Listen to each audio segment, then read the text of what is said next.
Hey, Cub fans. Hey, Cub fans. We are live. I got to turn on the light to smooth out our wrinkles here. We're live and alive. We're live. We made it through. We're in the Rocket Studio, Sunranto Studios, also doubling as the guest room where Crawley spent his night last night And the night before. and the night before, and we've had ourselves quite a 48 hours of time, but it was fun. Like the game was a good time. We were up at 3:06 watching it last night or yesterday day, and the Cubs fucking won. We're in first place. A game that you're facing the former Cy Young, last year's Cy Young Award winner Corbin Burns versus Hendricks. Hendricks looked bad last year. He looked bad in spring training. He didn't look bad yesterday. You know what I mean? It was a feeling that it was an interesting feeling because you sat there and you're like, okay, you know, the Brewers get out to an early 1-0 lead, and of course Andrew McCutchen's going to be a pain in our ass, like we knew he would be. What did he go like? Did he go 3 for 4? I didn't watch the total end of the game because I was setting up for the band. But I mean, every time I saw him come up to the plate, he was just causing problems for the Cubs. Let's see, but yeah, two for 4 or 3 for 4. 2 for 5, yeah. 2 for 5. Hey, with a run. Well, either way, I mean, we just got a bad taste in our mouth from Andrew McCutchen for years of getting, beat up by him. And yesterday was no different. But hey, man, I was scared when we came back, and that's the most important thing. You win the game, and you get somehow the bullpen holds on with a bunch of guys that we've never seen pitch before. Nico Horner with a home run. Who had that on their scorecard? Yeah, nobody. I didn't think he was going to hit one all year. No, I'm kidding. But that dude comes into camp all jacked up. So I mean, maybe he's got it in him. Nobody thought that Ryan Sandberg was going to be Ryan Sandberg either. Right. That was Jim Fry who told him to start hitting for power, and it's okay to strike out every now and then. But if you got a pitch, go ahead and let it rip. Let it rip, and then you just get a new kind of player at that point. So I mean, I don't know what's going on, but it was really great ball game. It was fun. Yeah, and it was cold. It little drizzly, but not so bad. It wasn't a bad cold. The wind wasn't howling in on you. It was to certain people. It depends where you sat, because if you were, I don't know what it was like over at right field, but the moment you went behind where we were sitting, like by the elevator there, like where all the beer stands and stuff and the bathrooms are. So kind of swirling around. It was swirling around and rough. And we saw that a little bit in the game because like the Brewers, that easy pop fly that they ended up screwing up in the infield. And then there was a play that Seiya Suzuki was playing when he was playing right field. That ball knuckled and ended up landing fair in the corner. That was a weird play. There was a couple plays that I felt like I don't know if that play could have been made specifically, but there was a ball that dropped in front of Suzuki at some point that I was like, at Wrigley, we catch that. And again, this is the first time Seiya's played at Wrigley, and Wrigley's kind of got some unusual dimensions, especially now that they've extended the walls out in the last few years. It's like there's no foul room over on the left and right side. No, you didn't want to go this first game, like go flying into the wall, head up on the IL with a concussion. But he had what? He had a hit and he had 2 walks.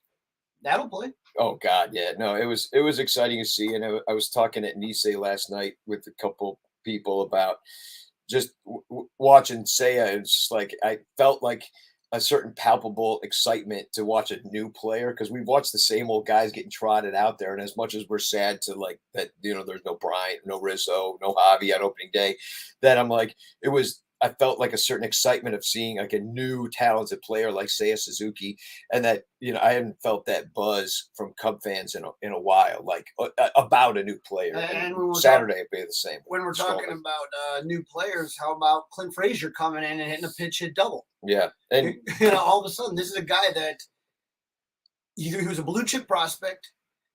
New York's kind of a weird town to play in. For some people, it works. For some people thrive. Some people don't. Isn't that what they say about New York? Yeah, it's a weird town period. Yeah, if you can make it there, you can make it anywhere. Yeah, I suppose. I mean, I think I did better there than in Chicago, but like whatever. but it didn't work out. He had some bad interactions with the press, bad interactions with some fans, and it just didn't work out. Now he comes here, he's got a new chance, and the guy did nothing but rake all spring training, and then he gets his first at bat at Wrigley, it's a double. Yeah, and so it's not too. He's got a lot to prove, and It's kind of funny, when you look at this lineup because it's not you look at it on paper and then you look at the Dodgers on paper or something. You're like, well, you're like you got a bunch of guys in your lineup that most people have never heard of. And then, but, I feel like they've got an extra kind of level. I'm not going to just take this off of one game, but they're a scrappy bunch. They want to win. And in some ways, it felt different than last year's squad in that way. I know they wanted to win, but they had a different kind of like swagger about them because they had already won Right. and they were proven to win. They looked good on paper. When you look good on paper, maybe if it's a tortoise and a hare story where you're like, oh, I'm good. I'm just going to go out there about my business. But this team, they wanted to go out there and they wanted to beat the Cy Young Award winner. And the Brewers were the team that was favored and, was supposed to win. And then they didn't. You take a look too about this lineup, and there were a lot of guys making contact. Maybe it didn't go for a hit or something, but you there was, I thought, good at bats. There was one stretch after they left a couple runners on. I think it was a leadoff double for Happ, who I thought had a good game. Yeah. He had a ground rule double, and then and Burns was able to wiggle out of that. And then I think he had like 6 strikeouts in a row, and I'm like, oh No, shit, it's here it comes. yeah. And then all of a sudden, the Cubs ended up fighting back and started making contact. And here's the thing: I know the 3 true outcomes and whatnot, but sometimes when you put the ball in play, stuff happens. Yeah, exactly. And not only that, it's like here's the thing: is we had been getting back to the old squad, 3 true outcome guys, walk, strikeout, home run, and as great as that is on a summer day, like how pissed were you like last April watching Javier Baez with the wind howling in trying to hit a 5-run home run. It's like it doesn't make sense. Like there are games when the weather calls for just a more contact game, squeeze out a few runs here and there, and that's what they did yesterday. And then you still got the big fly from Nico, which nobody expected, but it was a smart fly because it wasn't up. Yeah, it wasn't up. line. It was a line drive out. He caught it and he just caught the ball right and it went far. But it's like they're not trying for this, and so I think you're going to win a lot of ball games. Like, we get nickel and dimed to death by the Reds. Right. Even bad Reds teams, they just like, well, I'm going to hit a bunch of singles in a row, and then we're going to fuck over your team, and that's like us now. Like we're gonna do that. It's nice to have like some table setters, and it's also like more fun to watch when the ball's in play. Yeah, it's more fucking fun because like I don't even care if like you're hitting like a line drive to the left fielder. It's more interesting to watch than watching you strike out. I'm looking at the numbers right now, and they had 7 strikeouts. The Cubs struck out 7 times. That's nothing. Out of those 7 times, that when I was telling you when Burns had that stretch, it was like 4 strikeouts in a row. Yeah. So you take that little stretch out. I mean, they weren't striking out a lot, and they walked 4 times, which is good to see. So it's okay to take your walks. You take them if they're given to you. But like I said, Burns is a guy that scared the living Jesus out of him. He was such a good pitcher last year, and this Cubs team had no fear. And sometimes when you're playing for your career, for a lot of these guys, I mean, obviously Seiya has a contract that's pretty good, but he's the only one. For a lot of these guys, when you talk about Wisdom, when you're talking about Madrigal, when you're talking about Nico, and you're talking about Ian, when you're talking other than Contreras and Suzuki, all of these guys have something to prove. All of these guys have something to play for. They're playing for their careers. Yeah. And that's a little bit different than sometimes kind of when you get a little bit lax, when you get a little bit comfortable and you're like, hey, you don't have that fire under your ass. Yeah, absolutely. We got a bunch of comments in the thread here. People are at Tim DeHate asks, how is the weather? They're going to get the game in today. I just actually released a weather report, but I'll do another one later. But it's a little cold, drizzle, rain. But I'm going to go down there anyway. I have a little advice I put in the weather report is that, if you think a game is going to get rained out, and the tickets are down at like $6 and it's like against a division rival, they're coming back to town and it's April, buy that $6 ticket just as a gamble. Even if you lose $10 and you can't go to the game or whatever, buy the ticket, because if you think it's going to get rained out, that game's going to get played in July, and either you can go to it and the ticket would have been $50 and you paid $6, or you can if you can't go, sell the ticket and go to a different game, and anyway, that's I don't know if it's They good. don't like banging games out in April. When you're in Chicago, it's going to be cold and it's going to be drizzly and it's going to be miserable. And luckily, yesterday wasn't those things. Yeah.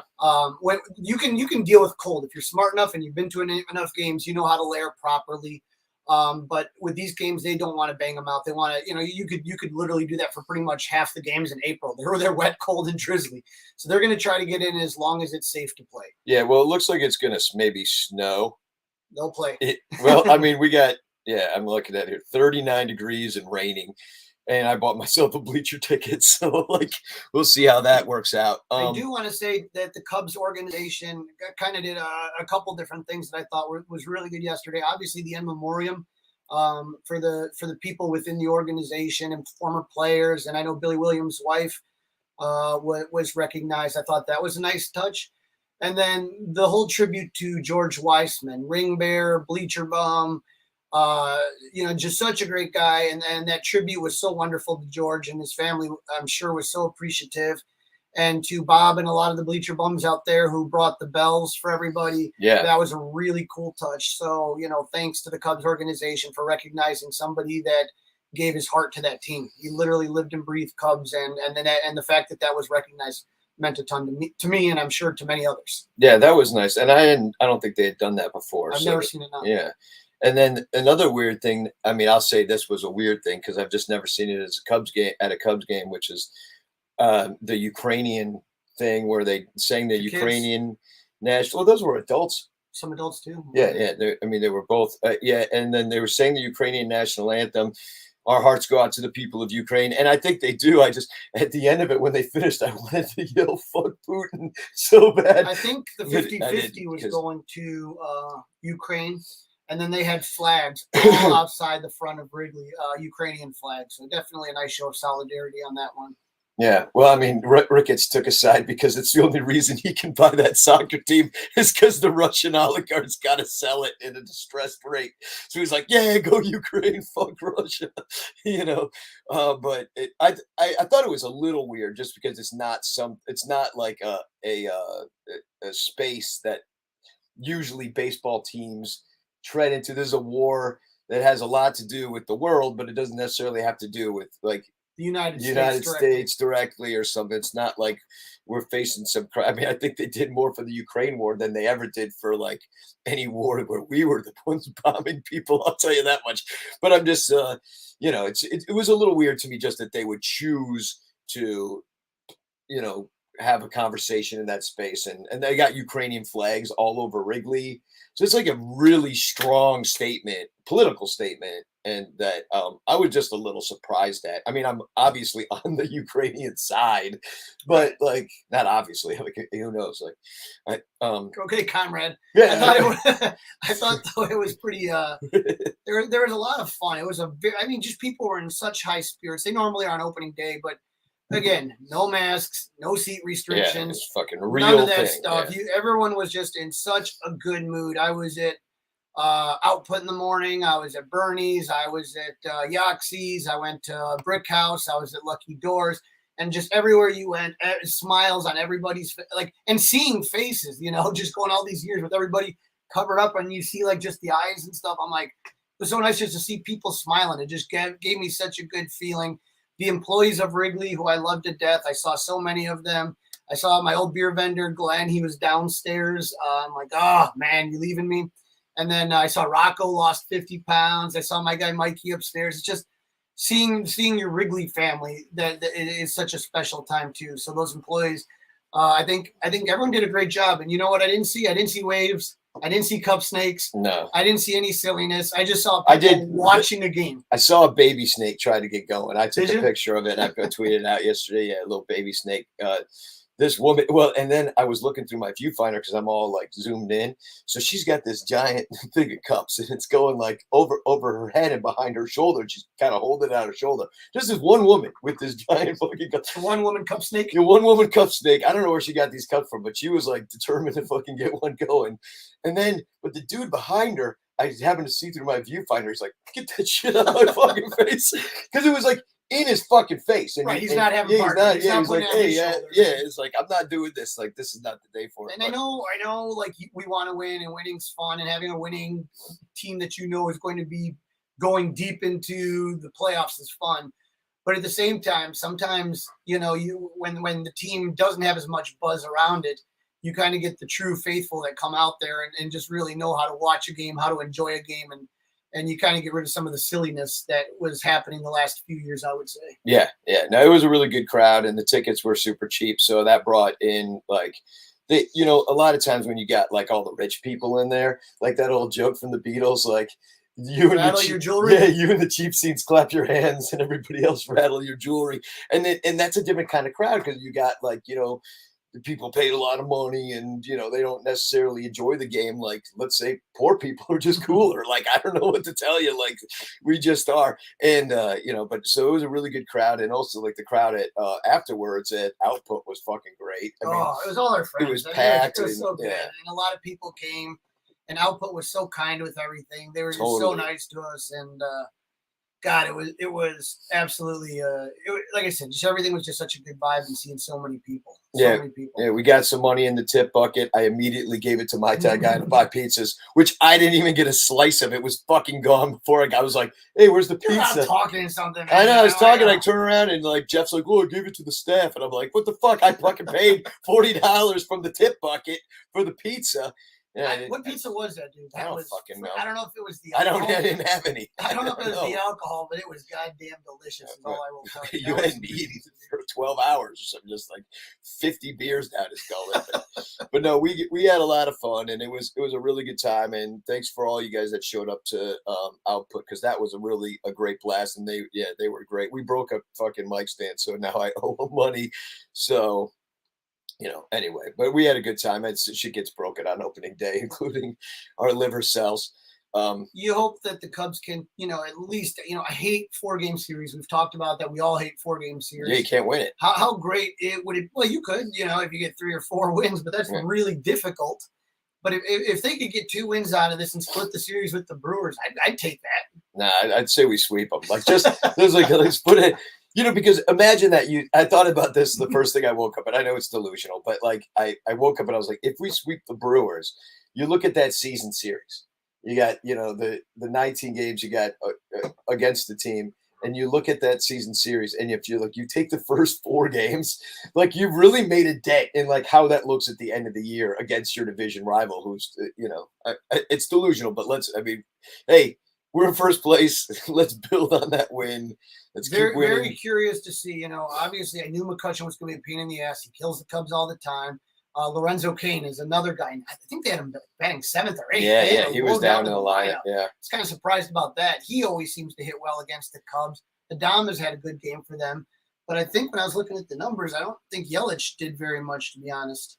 Yeah, well, Adames, went to the game with Liam, who a lot of you guys know. He's the blind umpire of the Ranters, and so we were up there with Bleacher Bump Band, my neighbor Maddie, and Liam, and he called Adames a dumbass, which I was like, oh, why didn't we think of that? Like, it's fucking brilliant. But yeah, you take a look at Yelich. He was 0 for 3 with a walk. He struck out and left 2 on base. Well, ever since he stopped cheating, like he's just not good.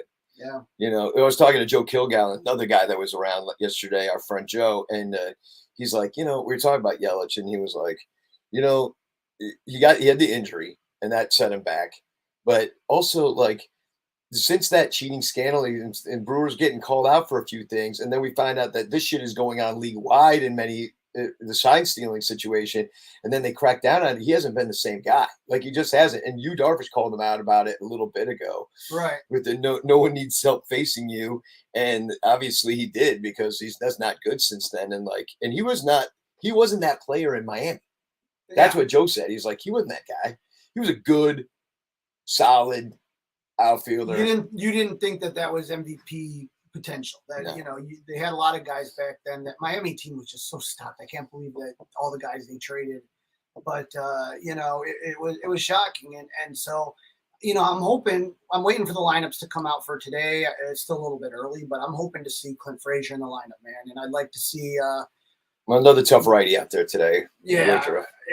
and so we'll see what happens. But boy, it would be fun to kind of see some of these young guys and seeing the lineups that Rossi's going to put together. He's got some pieces, and it's an interesting team. There's no one all-star that you're like who's going to make the all-star game. I don't know.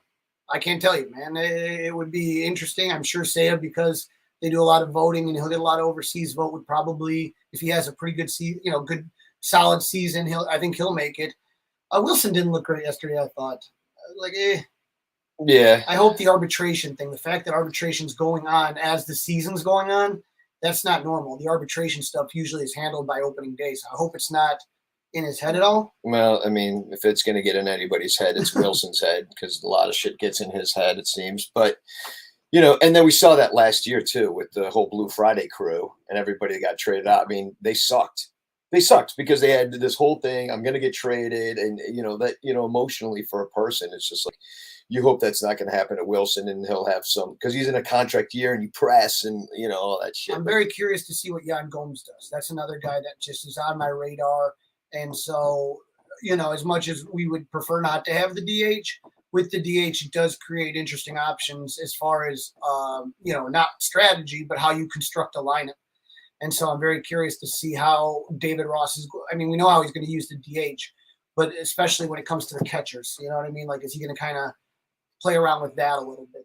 That's something that I'm curious about. So hopefully, the main thing is you just want the team to be competitive and keep fighting. And then the worst is when you're at the end of April and you're like 15 out of it and you're like, fuck it, like Jesus. Well, I mean, there are those teams, like you win 5-4 yesterday, and there's those teams that win when they're not supposed to win by those close margins. So like you win the close ones and you don't want to lose at all, but if you lose big, win close, then they're kind of a winning team, Like I said, you were going up against the Cy Young Award. You were down early. You fought back. You took the lead. You gave it up, but you didn't roll over. There's like certain things that you were looking at. You're like, okay, that's good to see. Yeah, good to see. There's a million times that I'm sitting there like, oh boy, here we go. There it is. Here comes this bullpen. Who's coming next? I have no idea who this person is. And all of a sudden, they you just had this feeling that the Brewers felt that they were going to win that game. Yeah. And that's what I'm saying. Like they already had assumed it, and the Cubs were like, "No, we are actually baseball players that are going to try to beat you today. We're not going to let you do it. Yeah, we're not putting a crown on your fucking stupid Brewer head today. Like, as you go wire to wire, and now they can't. Ruined that. Owen says the bullpen scares me a bit. Oh yeah, I think we're going to feel that all year because they're not even going to add to it. I would say that with the bullpen, how it's concerned, bullpens are very weird and things can happen. And so the guys that you saw yesterday, or the guys that you're going to see a month from now, it's going to take a while for that to come together. So I don't know what's going to happen with that. My concern still remains the starting pitching. With relief pitching, you get weird shit that happens. Like nobody expected that year from Andrew Chafin or Ryan Tepera last year.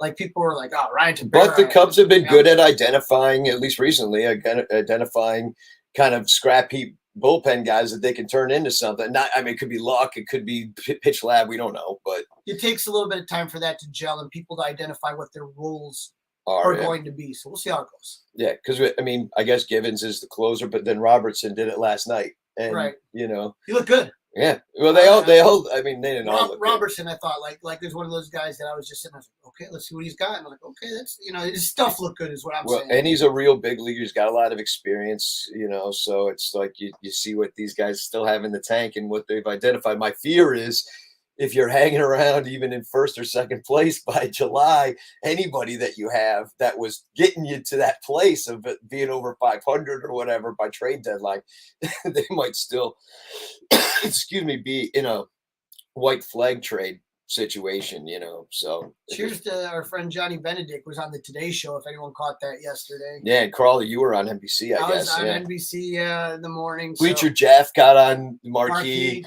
They showed him for a while. We were sitting at output before the game, and the drum or the bass player from Bleacher Bum Band, Jarrett, looks up and he's like, "Holy fuck, it's Bleacher Jeff!" And I look up and they're like, it just kept being Bleacher Jeff, and I was like, Jesus Christ, the camera loves this guy. So anyway, we had a great day. I don't know what else about yesterday. I mean, it was fun, man. And we hope to see you at the ballpark. If anyone's coming down to South Bend, Yeah, we'll be at South Get Bend. your rest today if you can, as much as you can. Drink, hydrate, and be ready for round 2 tomorrow. Yeah, I should do that. Fun. I'm just drinking coffee and dehydrating myself. Some Bellevue here, from some fancy Bellevue. Some fucking Bellevue, all these finest, baby. So anyway, we had a good time, and thanks for being a part of it, especially the Patreon people that support us, help us pay for the fucking mic stand we broke yesterday playing rock and roll at Output. And we'll break more mic stands this year, I'm sure. Shout out to Eddie from Output. And again, Eddie, make sure you head out there and get those wings. They're just delicious, and it's great. It's a good, very, very good vibe. And we were happy to see that that there's Chicago bars that still want to see Cub bands and Cub centric bands, because not every bar wants to do that anymore. Yeah, it seems to be the case. But so we had a great day. Hope you guys did too. We're in fucking first place, and hopefully we'll be in first place at the end of today too. Either way, I'm going to go down, take a bunch of photographs. Our friend Levante is getting an award from the Lost Boys. If you guys don't know about Lost Boys, you should just look it up. LostBoysInc.org, I think. Yeah, if you missed the show the other day, the round table, Stuart announced we're having Marcus Stroman there, and the proceeds will go to the Lost Boys as well. So and Levante's getting an award today from the Cubs for all his work. So I'm going to go down there and take a bunch of pictures. Even if the game gets called eventually, I'll take pictures of Levante getting his award. So we'll come to South Bend. We're playing Garage Arcade Bar after the game at 8:00. If you can't come to the game, we'll be out at some patio, I guess. We'll probably sneak in or whatever. Right field. There's a right field party deck that we're going to be at. So all you could eat for 2 hours, buffet food and soft drinks. And if you maybe sneak a flask in, and nobody will know. Okay, 2 hours. All right. I don't want to miss the food this fucking time. I'll make sure you eat. I'll make sure you eat. I'm starving right now. I'm not going to eat till tomorrow. So I got. Oh, and the pizza definitely wasn't delicious. Yeah. I paid for that shit. Didn't even eat it. It was worth every penny. Dude. Fuck, man. That took a rehearsal out of Bleacher Bum Band's Kitty. All right. Well, thanks all for tuning in. And I guess we'll probably talk to you tomorrow, maybe after this game. I don't know. Maybe do a post game. I don't know. We're getting going with the season a little bit, but it's great to see y'all. And we'll talk to you, I guess, next time we talk to you. Yep. All right. Peace. Look out.